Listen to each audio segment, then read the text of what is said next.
here we are at the home page of the website, and there's only two simple instructions for using the time map system. They're so simple that we have people as young as 8 years old that can teach these two instructions that you're about to learn. The first instruction is how to locate and identify people on your map, and the second instruction is which definition to read.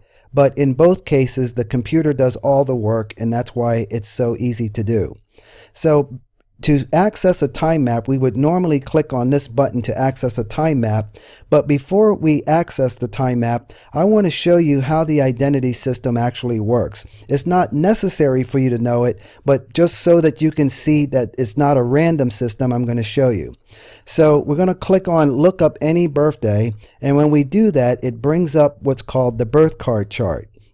Every day of the year has a card mathematically assigned to it, and so beginning on the left, this is January, and it just goes in sequential order, and then we go down the next column. And so the person in our example today is born on December 1st, okay, of 1973.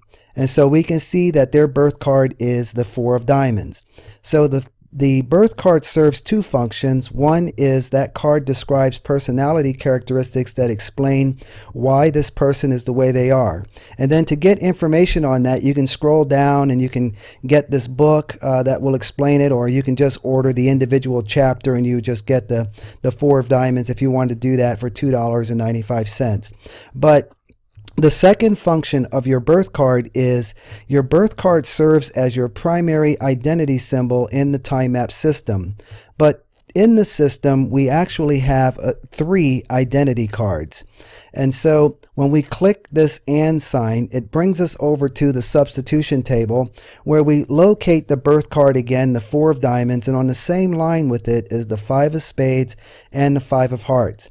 So throughout this entire system, the 4 of diamonds, the 5 of spades, or the 5 of hearts, any one of these 3 cards always identifies this person throughout the entire time map system. But once again, the computer already knows this, so you don't have to memorize or know anything about this.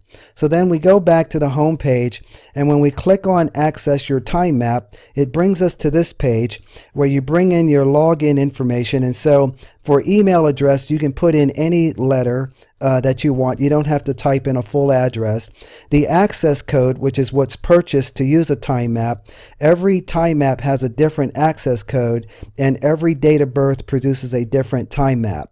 So then we enter the month, the day, and the year, and then we click on view my time map. And then this will bring the time map up on the screen. As we can see now, the birth card is the 4 of diamonds like we saw in the birth chart. The age that we're covering is age 41, and then here's the date of birth for the person. So then whenever we want to locate somebody, we just enter their birthday right here. And so we'll begin with this person, and we'll put in 12/1 just to see if this person is located anywhere on their chart. And then we click go. And it's not unusual to not show up on your map. In case it just means that your issues are not pointing at you. But here we can see the computer did locate one of the identity cards, and you can see that the computer hand just pushes the card over to the side and points to it so that you know which card is identifying the person.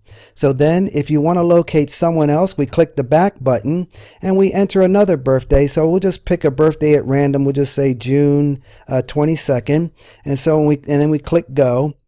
And so as you can see, here's somebody that is showing up in more places on this person's map. And so once again, that's how easy this is. You just simply enter the birthday and click go, and that's how we locate people on a time map. I'll see you in the next video.